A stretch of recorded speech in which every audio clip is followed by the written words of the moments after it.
marka haddaydan waxba nagu falaynin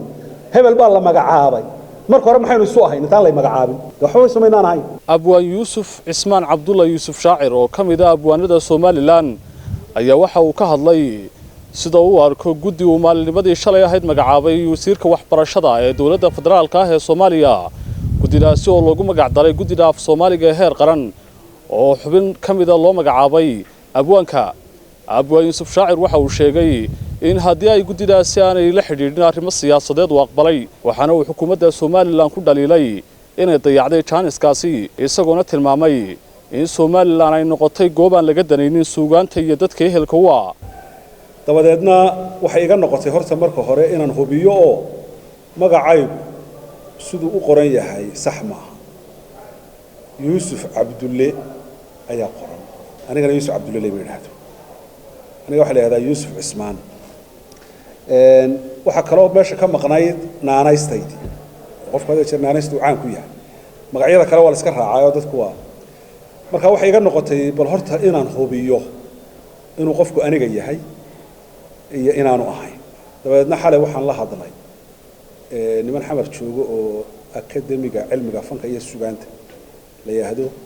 oo sidaan filayo guddidana aseegtana ay hoos tagayso nimankaasaan la hadlay waxaan ku yiri warwarka soo baxay horta qofku maaniga hadduu yahay see wuxuu jira waxay siiyeen nimankaasi war ka duwan horta waxaan waa adiga kaas waa qodob laakiin waxay siiyeen war ka duwan kan dadku hayay laakiin maalinta uun laydii baahdee ama shir ama wax yimaadaan aanu kharajka iyo intaa aanu ka bixino warkaas horta ninkaasi siiyey wasiirka ay magacaabay inaanan aqoon isu lahayn waxaan ka garanayaaba ama laga garan karayaaba inuu magacayga sixi lahaa meesha laga garanaya waligay dawladda ma magacaab wasiirrada ma magacaab af Soomaalina la ima magacaabi karo anaga ka shaqeynayna oo maalintii u dambeysay waanigii hambaliyeynayay madaxweynaha Puntland marka af Soomaalina loo magacaabo maayo xagga rabbi baan loo ka diray laakiin war hawsha ayaa maanta ka shaqeyn kara af Soomaaliguna waa waxa umada ka dhaxeeya Soomaaliya ka dhaxeeya mid qurba jooga iyo mid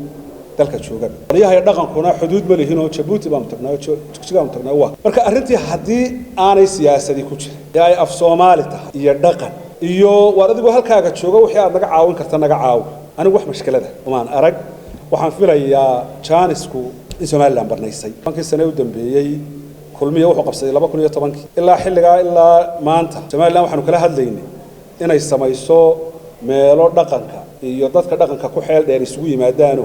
ku tashadaano dhalinyaradu wax ku weydiiso wixii la qorayo loo celiyo yaani mustambeeda nalka ma hoos marka halkan waxay noqotay meel aan afka iyo dhaqanka iyo taariikhda iyo qoraalada iyo waxa aan la danaynay way hadii la danaynayo dadkeeda la danayn lahaa Adraawi baa jooga Cabdiqays baa jooga Axmed Salaam baa jooga Dacar baa jooga Aadan Tar baa jooga Musa Cali Farruur baa jooga waxa jooga intaas soo nin walimeed artay meel ay isugu imanayaan ama meel ay ka hadlayaan marmar uun يعني markaas waxay noqotay meelihii dhaqan ka shaqeynayna meelo dad bareefadi dad madax banaani ay samaysteen oo iyagu ay sidoo doonaan ka yeelaan magacawgaasna anigu filmaayo waxba in xasaasiyad laga qaado imaka maanta waxa jigjiga lagu soo gabagabeynayaa shir la yiraahdo shirka cilmi baarista Soomaaliyeed maanta raga hogaaminaya Soomaaliland hargeysa ka tagay marka wixii hadii aan waxa la isku hayo madaxweynaha Soomaaliland maalin dhow khudbadeenaya wuxuu yiri xamar waxaanu saynaa maamulka iyo siyaasiyiinta laakiin shacabka ismahay marka waxyaaba arrimaha bulshada ee ummadda ka dhaxeeya ee la wadaago ee afku ka mid yahay haddii aan cid siyaasadaynin inay mushkilad tahay anu ma qabo waxaan qabaa in laga wada faa'iideysan karo oo xataa guddi ka wada dhaxaysa imika akademi baa ku yaala xamar wuxuu ka dhaxeeyaa shantii Soomaaliya Djibouti baa lagu aasaasay 2013 madaxweyne Silaayo waa kii ka khudbadeynayay qaaraankii $100,000 bay bixisay Soomaaliland ee berigi ballan qaaday wuxuu ahaa akademi la yiri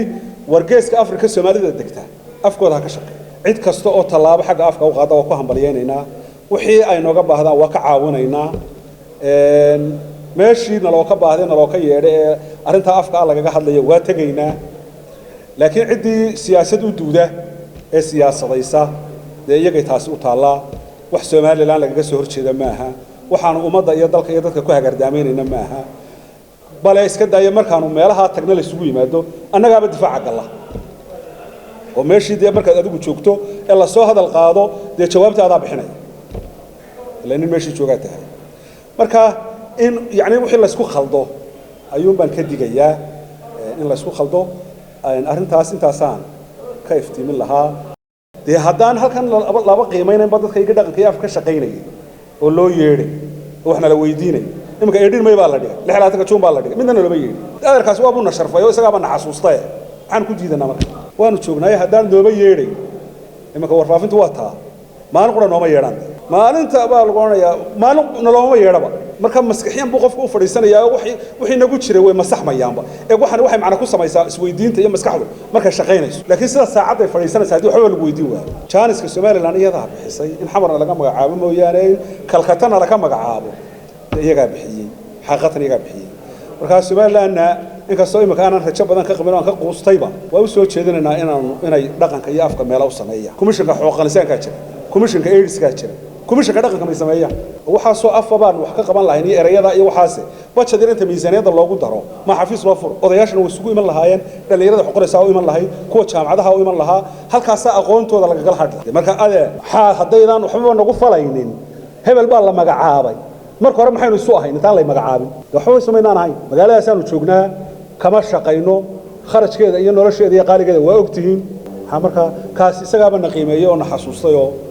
gudida nagu daray oo yiri war markaan wax soo weydiino nooga jawaab war waxna weydiiya baan la aynay waa kaaga jawaabayna Cabdi Jabbaar Maxamed Xuseen Television Cable Hargeysa